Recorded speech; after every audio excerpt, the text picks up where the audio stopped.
On the campus of Michigan State, a weapon most of us have probably never heard of is winning against coronavirus. A device invented over a decade ago being used in a brand new way, in a process spearheaded by the school's veterinarian, Claire Hankinson. With this fog, we know that we can kill viruses. It started with an email from a colleague asking, did anybody on campus have a vaporized hydrogen peroxide machine? And I was like, yeah, we've got 3 of those. We use them all the time.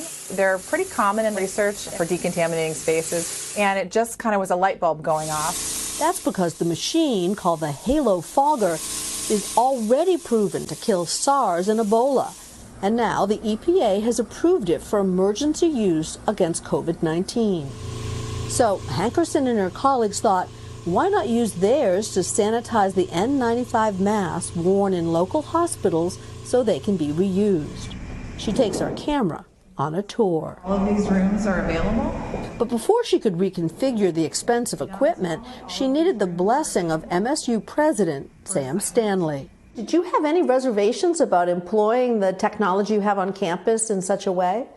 No, absolutely not. A stamp of approval that carries some weight because President Stanley is also an expert in infectious diseases. Some of my worst nightmares that I envisioned are actually taking place right in front of me. He helped get the Midwest prepared for possible biothreats after 9/11 and the anthrax attacks. It's also personal. Both my 2 daughters and my wife are frontline right now in COVID-19 epidemic. They're all 3 physicians. One of my daughters was carrying around her N95 mask in a Ziploc bag because she had to reuse it continually.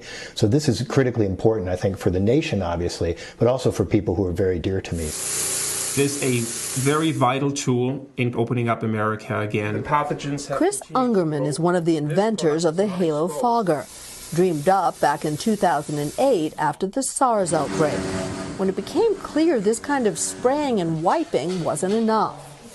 What makes the Halo Fogger different? There's no residue. It's a very safe and very effective disinfectant. The substance is called Halo Mist, safe for electronics and applied by a timer when the room is empty. By creating that vapor, we touch every surface in the room, behind the blinds, under the table, areas that would be very difficult to reach otherwise. And they're already in use on the front lines. Hi, Cynthia. Chief Tom Trojansky bought 2 Halo Foggers before COVID-19 to clean his fleet of emergency vehicles in Montgomery County outside Philadelphia. He's a big believer and says it's helping keep his 100 employees safe. 600 or 700 calls a week are COVID-19. And we've only had 1 employee contract COVID over the last 6 weeks. The Halo Fogger costs $10,000. One machine can service a number of ambulances or rooms. You could go into a school overnight, and the fogger would do its fogging thing, and in the morning the kids and the teachers could come back in and be confident. That is correct. In fact, some schools have already used it. To combat the common flu. Public transportation in Dallas relies on it too. Places where people come together, we can provide that extra layer of ease of mind. Meanwhile, 3 machines will soon be working around the clock back at Michigan State. Part of the can-do spirit we see playing out across the country.